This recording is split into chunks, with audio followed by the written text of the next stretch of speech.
One of the biggest mistakes is speaking too fast or sounding like a robot. No emotion. Today, we will use slow shadowing to master natural intonation and advanced vocabulary, including idioms. Consistent shadowing is the fastest way to improve your speaking. You have to be strong enough in lexical resource. That means using words that go together naturally. Instead of just saying, I like, we will practice phrases like, I'm quite fond of, or it really appeals to me. Let's begin. First, we will talk about hobbies. What do you like to do in your free time? To be honest, I'm quite a big fan of outdoor activities, particularly hiking, because it allows me to unwind after a long day. Note I used unwind instead of relax. Now we will talk about accommodation. Can you describe the house or apartment you live in?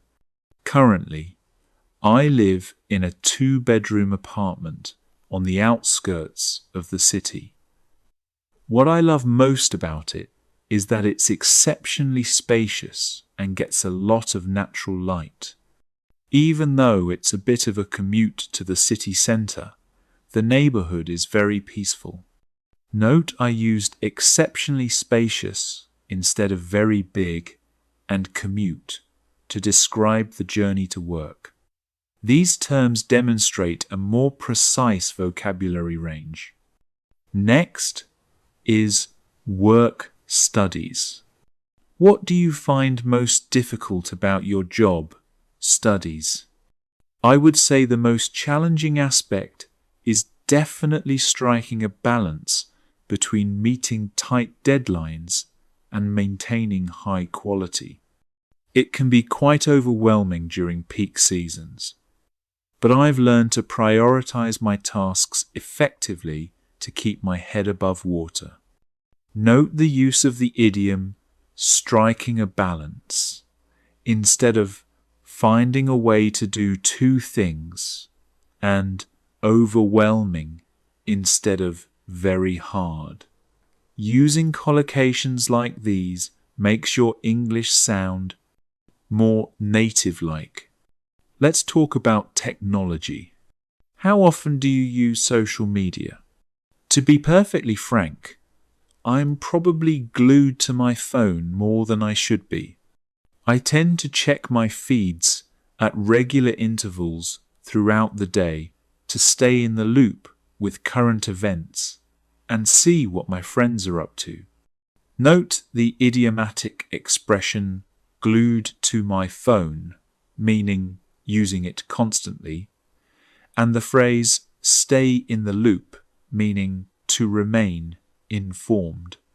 This shows the examiner you can use informal, natural imagery. Let's talk about transportation. How do you usually travel to work or college?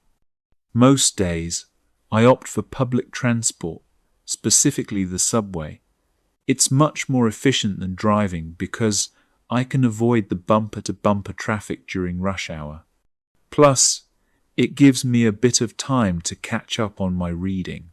Note the use of opt for instead of choose, and the descriptive phrase bumper-to-bumper traffic to describe heavy congestion. Using specific idiomatic descriptions for traffic is very common in high-scoring responses. Let's talk about weather. What's your favorite type of weather? I'm actually quite fond of overcast days. There's something very cozy about a grey sky, and I much prefer a crisp breeze to the sweltering heat of summer. It's the perfect weather for wearing a light jacket and going for a long walk. Note how I used overcast instead of cloudy and crisp breeze to describe cool, refreshing wind. Using precise adjectives for weather conditions shows a more sophisticated level of English. A few important tips for practicing these sessions. Please watch your fillers. Instead of or just stop and take a long pause to give yourself time to think. Using natural fillers, you can use these buying time phrases. That's an interesting question. I've never really thought about that before, but off the top of my head, I'd say, don't study harder, study smarter. Practice this 3 times today. Good luck with your preparation.